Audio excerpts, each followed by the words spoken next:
بسم اللہ الرحمن الرحیم۔ حدیث ہے، امام فرماتے ہیں کہ ایمان کے ارکان کتنے ہیں۔ اور ہم سب ایمان والے ہیں، قرآن بھی کئی جگہ کہہ رہا ہے یا ایھا الذین آمنوا، اے وہ لوگ جو ایمان لے کر آئے۔ خدا ایمان والوں کو الگ سے مخاطب کر رہا ہے، کہتے ہیں کہ ایمان کے ارکان جو ہیں وہ 4 ہیں۔ امام فرماتے ہیں پہلا توکل بر خدا، خدا پر توکل رکھنا۔ یعنی کیا؟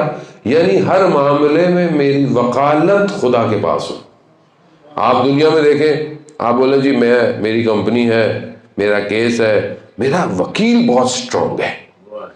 دنیا آج فخر کرتی ہے نا، مہنگے سے مہنگا وکیل لے۔ کیوں لے؟ کیونکہ یہ میری وکالت کرے گا، اور جو وکالت صحیح کرے گا، آپ پیسہ خرچ کرتے ہیں اور آپ کو بڑا گھمنڈ ہوتا ہے کہ میرا وکیل سٹرونگ ہے، آپ کیس جیت جائیں گے۔ اور جس کا وکیل خدا ہو، اسے دنیا میں کون ہرا سکتا ہے؟ توکل خدا کے صرف۔ ہاں، اب آپ یہ نہ بولیں کہ مطلب میں خدا پہ توکل کروں تو میں نہ کام کروں، نہ نکلوں، نہ گھر سے نکلوں۔ نہ، اسباب جو دنیا کے ہیں آپ اس پہ اپنا کام کریں، محنت کریں، پڑھائی کریں، ایجوکیشن حاصل کریں، آپ جو کام کرتے ہیں، بزنس کرتے ہیں، جاب کرتے ہیں، آپ محنت کریں، لیکن اس کے بعد آپ کی ڈپینڈنسی صرف اور صرف خدا کے اوپر ہو۔ جب آپ خدا کے اوپر ڈیپینڈ ہوں گے، خدا خود آپ کے لیے اسباب پیدا کرتا ہے۔ یہ آپ اپنی زندگی میں خود اس کو پریکٹیکل دیکھ سکتے ہیں۔ دوسری جو رکن ہے ایمان کا، وہ رضا بقضائے خدا، یعنی خدا نے جو آپ کی تقدیر پہ لکھ لیا ہے اس پہ راضی ہو جائے۔ خود ایک اور حدیث ہے امام کی، امام فرماتے ہیں کہ پروردگار یہ کہتا ہے کہ اگر تم میرے کم دیے ہوئے پر راضی ہو جاؤ تو میں تمہارے کم عمل کو قبول کر لوں گا۔ اگر جو خدا نے دیا ہے میں کہوں خدا تیرا شکر ہے جو تو نے مجھے دیا، میں راضی ہوں، تو خدا کہتا ہے کہ میں تمہارا کم عمل بھی قبول کر دوں گا۔ خدا نے انسان میں جو ہے وہ بہرحال انسان کو رضایت ہونی چاہیے، راضی ہوں۔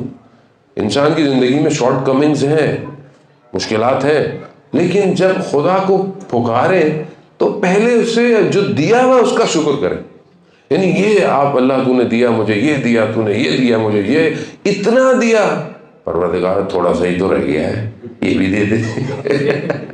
اتنا کچھ دیا ہے، تیرے خزانوں میں کہاں کسی چیز کی کمی ہے پروردگار۔ خوب یہ طریقہ آپ دیکھیں نا، بعض بچے بڑے سمارٹ ہوتے ہیں، پہلے آگے پیچھے گھومیں گے، یوں کریں گے، یہ کام وہ کام، آپ کو پتہ چل جاتا ہے کہ آج کوئی ڈیمانڈ آنے والی ہے، تو کوئی نہ کوئی چیز جو ہے وہ بچہ بھی جانتا ہے کتنا اسمارٹ ہے۔ ہم بھی بچے بن جائیں خدا کی بارگاہ میں۔ خدا کہتا ہے گڑ گڑاؤ، سجدے کرو، نمازیں پڑھو، حلال کرو، کوئی مسئلہ نہیں ہے، خدا سے مانگو۔ خود 70 گنا ماں سے زیادہ محبت کرنے والا ہے، یہ بھی بتانے کے لیے، ورنہ خدا کی محبت کو کوئی کاؤنٹ کر سکتا ہے؟ نہیں کر سکتا ہے جانے محترم۔ پھر تیسرا رکن جو ہے وہ یہ ہے کہ تسلیم بے امر خدا، جو خدا نے حکم دیا ہے اس پہ تسلیم ہو جاؤ۔ یعنی بس آگے چون چرا نہیں ہے۔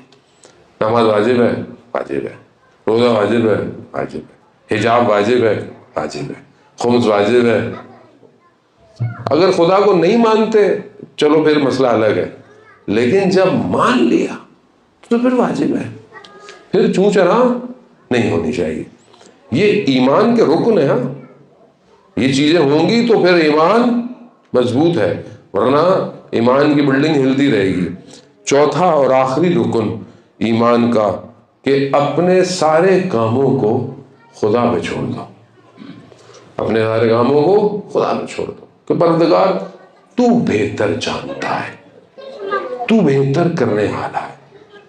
اگر آپ کے پاس کوئی اچھا مینیجر ہوتا ہے تو آپ کیا کہتے ہو؟ ریلیکس، کہ بھائی میرے کاموں کو مینیج، میرا اچھا مینیجر ہے، میرے سارے کاموں کو اچھا مینیج کرے گا۔ ابھی ہم ریلیکس رہتے ہیں جی، پاکستان میں مثلاً مجلسیں پڑھنی ہے تو کہاں ہوگی، کیسے ہوگی، کیا روٹ ہوگا۔ مینیجر اچھا ہے، سارے کام خود ٹینشن نہیں رہتی آدمی کو۔ اب آپ اس پہ واگزار کر دیتے ہو نا، اپنے کاموں کو اس پہ چھوڑ دیتے ہو تو وہ اچھا مینیج کرتا ہے اس کے۔ اب اگر آپ اپنے کاموں کو خدا پر چھوڑ دو تو خدا نہ صرف دنیا بلکہ آخرت کے سارے کاموں کو آپ کے لیے بہترین ہے۔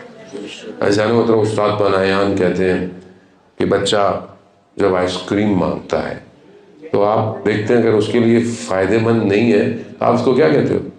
بیٹا کل کھا لینا، کل لے لینا۔ چھوٹا بچہ ہے، اسے کل کا مفہوم نہیں پتا، کل کس کو کہتے ہیں۔ وہ اس لیے بچہ ضد کرتا ہے کیونکہ ہم بچے کی سائیکولوجی سمجھتے نہیں ہیں۔ ہم کہتے ہیں، وہ کہتا ہے وہ ضد کر رہا ہوتا ہے، کہتا نہیں مجھے بھی چاہیے، مجھے بھی۔ اس کے لیے پتہ ہی نہیں کہ کل ہے بھی کہ نہیں ہے، لیکن جیسے وہ بڑا ہوتا ہے تو اس کو پتہ چل جاتا ہے کل کیا ہے۔ آپ بھی سمجھدار ہو جاتے ہو، آپ کیا کہتے ہو؟ بیٹا اگلے مہینے۔ تو وہ اس کو ابھی اگلا مہینہ سمجھ میں نہیں آتا، اگلا مہینہ کون سا ہوتا ہے، وہ کہتا ہے کل چاہیے تو سمجھ۔